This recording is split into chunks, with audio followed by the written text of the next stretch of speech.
আসসালামু আলাইকুম। খবরের একটা শিরোনাম দেখে দর্শক খুবই ভালো লাগলো। এর আগেও আমি এই একই খবর নিয়ে আপনার ভিডিও করেছি।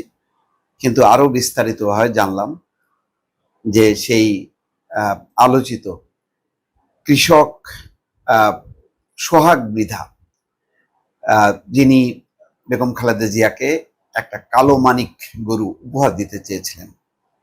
সেই উপহার বেগম খালেদা জিয়া নেননি। কিন্তু তিনি বলছেন যে, "আমি এটি নিয়েছি এবং আবার তোমাকে ফিরায় দিলাম। তুমি যে এলাকায় যে কোরবানি দিয়ে গরু বিতরণ করো।" এছাড়াও আরো অনেক কিছু পেয়েছে। আমি যে রিপোর্টের আ যা দেখলাম, তথ্য দেখলাম, খুবই একটা মানে রাজনীতিতে যে এইরকম সৌজন্যতা থাকতে পারে, এত সুন্দর ভালোবাসা থাকতে পারে, এই খবরটা বা এই ঘটনাটা তার সাক্ষী হয়ে থাকলো। শখ করে লালন পালন করা প্রায় ৩৫ মণ ওজনের ফ্রিজিয়ান জাতের একটি গরু বিএনপি চেয়ারপারসন বেগম খালেদা জিয়াকে উপহার দিতে ঢাকায় নিয়ে গিয়েছিলেন পটুয়াখালীর কৃষক সোহাগ মৃধা। তবে খালেদা জিয়ার পরামর্শে ষাঁড়টি নিজ এলাকায় ফিরিয়ে এনেছেন তিনি। বৃহস্পতিবার রাত ৯টা ৫৫ রাজধানীর গুলশানে বিএনপির চেয়ারপারসনের বাসা ফিরোজার সামনে ষাঁড়টি নিয়ে পৌঁছান সোহাগ মৃধা। সঙ্গে ছিল তার শিশু ছেলে জিসানও। সেখানে পৌঁছানোর পর তাদের ভেতরে আমন্ত্রণ জানানো হয়। এটা জানা ছিল না আগে, যে তাদেরকে মানে বাচ্চাকে সহ সোহাগ মৃধাকে ভেতরে আমন্ত্রণ জানানো হয়, তাদের আপ্যায়ন এবং ঈদ উপহার দেওয়া হয়। এটা কল্পনা করা যায় যে বেগম খালেদা জিয়ার কাছে একেবারে সশরীরে মানে তার বাসায় পৌঁছানো, তার বাড়িতে পৌঁছানো এবং আপ্যায়িত হয়েছে এবং ঈদ উপহারও দেওয়া হয়েছে। মানে সে উপহার দিতে এসে উল্টা উপহার পেল। শুক্রবার সকালে ষাঁড়টি নিয়ে ঢাকা থেকে বাড়ি পৌঁছান সোহাগ মৃধা। তিনি এবং তার পরিবার বেশ খুশি। এই যে ফিরাই দিল বলে মন খারাপ করেনি। কেন মন খারাপ করেনি সেই কথা রিপোর্টে বলা আছে। সোহাগ মৃধা বলেন, "আমার আর কিছু চাওয়ার নাই, কিছু চাওয়ার পাওয়ার নাই। আমার উপহার দেশনেত্রী বেগম খালেদা জিয়া গ্রহণ করেছেন, আবার আমাকেই সেটি উপহার হিসেবে ফেরত দিয়েছেন। তারেক রহমান স্যার ইম্পর্টেন্ট দেখেন, সেই লন্ডন থেকে তারেক রহমানও খবরটি জেনেছেন এবং ভিডিও কলে তার সঙ্গে কথাও বলেছেন। কল্পনা করেন, তার মানে সে যে এত কষ্ট করে এই যে গরুটা নিয়ে আসলো সেই কারণে মানে বেগম খালেদা জিয়া এবং তার ছেলে তারেক রহমানও যে খুশি হয়েছেন তার বহিঃপ্রকাশ দেখেন। তাকে ভেতরে নিয়ে আপ্যায়িত করা হয়েছে, ঈদ উপহার দিল এবং লন্ডন থেকে তারেক রহমান ভিডিও কলে তার সঙ্গে কথা বলছেন যে আমাকে এবং আমার ছেলেকে ঈদ উপহার দিয়েছেন।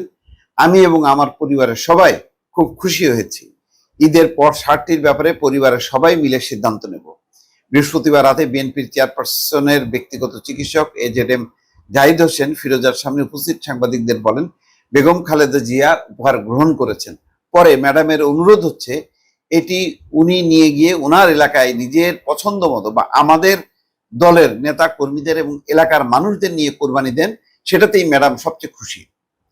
এটাই দেখেন একটা বড়ত্ব এবং মহত্ব, উদারতা কি পরিমাণ হতে পারে। এটা তো বেগম খালেদা জিয়াকে আনছে, সেটা নিয়ে যদি তার দলের বা তার পরিবার পরিজনদের মধ্যে এটা বিতরণ করতো, এতে তো কিছুই মানে বরং এটাও ভালো একটা খবর ছিল। কিন্তু তার চেয়েও ভালো খবর হয়ে গেল যে তিনি এটা ফিরাই দিয়েছেন, ফিরাই দিয়ে গ্রহণ করছেন, এই উপহারটা আবার দিয়ে বলছেন যে তুমি এলাকায় যে তোমার এলাকার মানুষকে খুশি করো।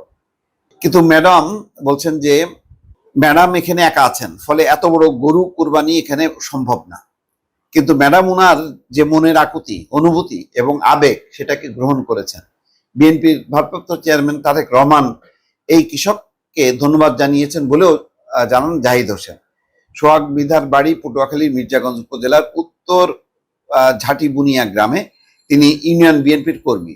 তিনি এবং তার পরিবারের সদস্যরা ৬ বছর ধরে লালন পালন করেছেন কালো রঙের ষাঁড়টি। দেখেন, সে তো জানতো না যে বিএনপি ক্ষমতায় আসবে বা বিএনপি ক্ষমতায় আসার একটা মুখে বা এরকম একটা পরিবর্তন হবে, কিন্তু তারপরেও বেগম খালেদা জিয়াকে উপহার দেবেন বলে তিনি এটাকে লালন পালন করে বড় করেছেন।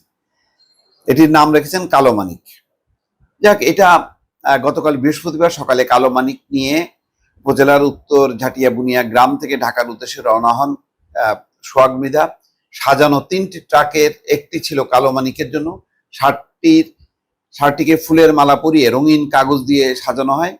অন্য 2টি ট্রাকের একটি ছিল বাদক দলের জন্য, অপরটিতে ছিলেন সোহাগ মৃধার সফরসঙ্গী 25-30 জন যুবক এবং তার শিশু সন্তান জিশান। রীতিমতো একটা উৎসবমুখর পরিবেশে সে নিয়ে আসছিল কালো মানিক। কিন্তু কালো মানিককে আবার ফেরত নিলেও সে অখুশি হয়নি, সেরকম ভাবে তাকে খুশি করছে এবং রীতিমতো সোহাগ মৃধার জীবনে এটা একটা বিরাট একটা উপহার, যে সেই উপহারটা তাকেই ফেরত দিল এবং সেই সাথে ঈদের অন্যান্য উপহার এবং বাসার ভিতরে নিয়ে যে আপ্যায়িত করা হয়েছে সোহাগ মৃধাকে। দর্শক ভালো থাকবেন, আল্লাহ হাফিজ।